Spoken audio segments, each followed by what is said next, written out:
बच्चों, पहले हमने दिनों के नाम महीनों के नाम किए हैं। दिनों साल में महीने कितने होते हैं और कौन सा महीने में सर्दी आती है, कौन से में गर्मी आती है, कौन से में कौन सा त्यौहार आता है, ये किए हैं। पहले हमने किए जनवरी फरवरी, जो अंग्रेजी महीने होते हैं 12 महीने होते हैं। इसी तरह हमारे देसी महीने भी 12 हैं। तो ये कब शुरू होते हैं और कब ख़त्म होते हैं, कौन सा त्यौहार किस महीने में आता है, इस हिसाब से कौन सा त्यौहार आता है, तो ये सारा आज आपको बताएंगे। तो आज अब जो चलने लग रहा है वो महीना कौन सा है? वो महीना है सावन। सावन महीना है। सावन महीना की कृष्ण पक्ष अब और आज अमावस्या है। साल कौन सा है देसी महीने का? विक्रमी संवत 2077 है। तो ये है महीने 12। चैत से शुरू होते हैं। चैत्र, बैसाख, जेठ, आषाढ़, श्रावण या सावन, भाद्रपद या भादो, आश्विन, कार्तिक, मार्गशीर्ष, पौष, माघ, फाल्गुन या फागण।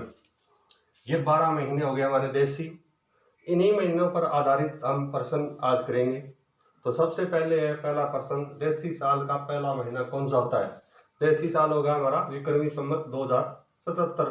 पहला ये लिखा हुआ है चैत्र या चैत। तो पहला होगा चैत्र या चैत। अब दूसरा है देसी साल का अंतिम महीना कौन सा होता है? ये तो पहला महीना है, ये अंतिम महीना है फाल्गुन या फागण।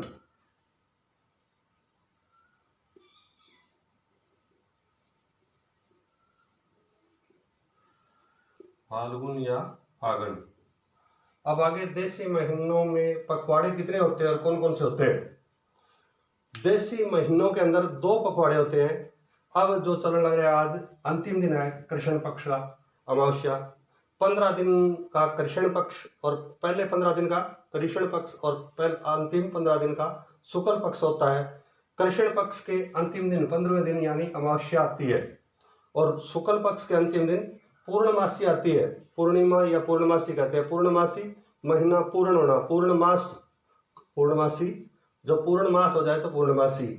तो ये कृष्ण पक्ष की अमावस्या है। इसके ठीक 15 दिन आगे शुक्ल पक्ष रहेगा और अंत में पूर्णिमा आएगी। तो इसके 3 दिन बाद सावन तीज आएगी, हरियाली तीज। तो पखवाड़े कितने हो गए? एक तो हो गया कृष्ण पक्ष, पहले 15 दिन कृष्ण पक्ष और दूसरे 15 दिन शुक्ल पक्ष। देसी महीने पखवाड़े कितने होते हैं?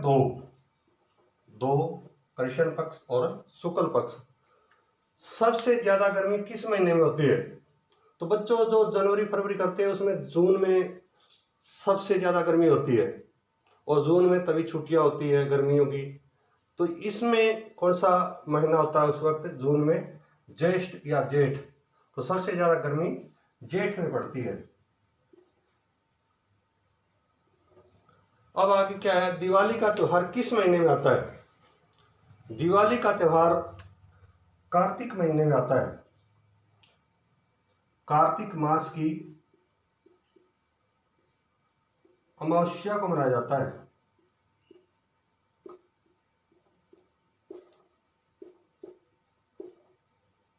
कार्तिक मास की अमावस्या को आता है यानी कृष्ण पक्ष के अंतिम दिन 15 दिन होते ही, कार्तिक मास के 15 दिन होते ही आता है शुरू में। होली का त्योहार किस महीने में आता है? होली का त्योहार फाल्गुन या फागण में आता है। रंगों का त्योहार होली होता है और ये फाल्गुन में आता है। फाल्गुन मास के ये पूर्णिमा को आता है।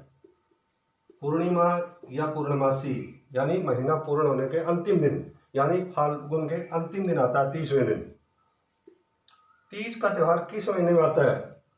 तीज का त्योहार जो अब चलने लग रहा है सावन महीना, सावन या श्रावण, इसको सावन तीज भी कहते हैं, हरियाली तीज भी कहते हैं। हरियाली तीज इसलिए कहते हैं क्योंकि उस सावन में सब कुछ हरा भरा होता है खेतों में।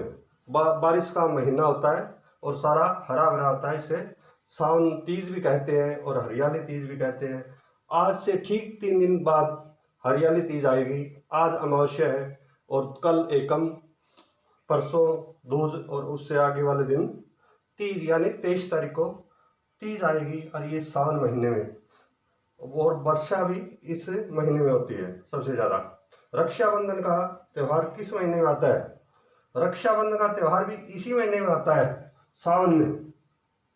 सावन के अंतिम दिन, सावन मास की पूर्णिमा को आता है, यानी सावन के अंतिम दिन आता है। शुक्ल पक्ष का अंतिम दिन या सावन का अंतिम दिन जो पूर्णिमा तय पूर्णिमासी होती है, उस दिन रक्षाबंधन, भाई बहन का प्यार का बंधन, रक्षाबंधन। बसंत पंचमी किस महीने में आती है? बसंत पंचमी माघ मास में आती है। माघ मास की शुक्ल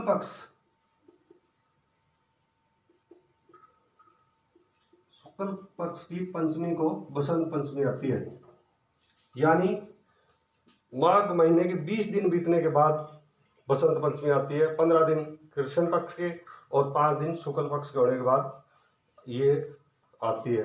तो ये थे आज हमारे देसी महीने। पहले जनवरी फरवरी किए थे, आज हमने देसी महीने किए हैं। और उनमें आने वाले त्यौहार कब आते हैं, कब कब मनाए जाते हैं, या गर्मी कब होती है, या देसी साल कब लगता है, ये सारे हमने आज करवाए हैं।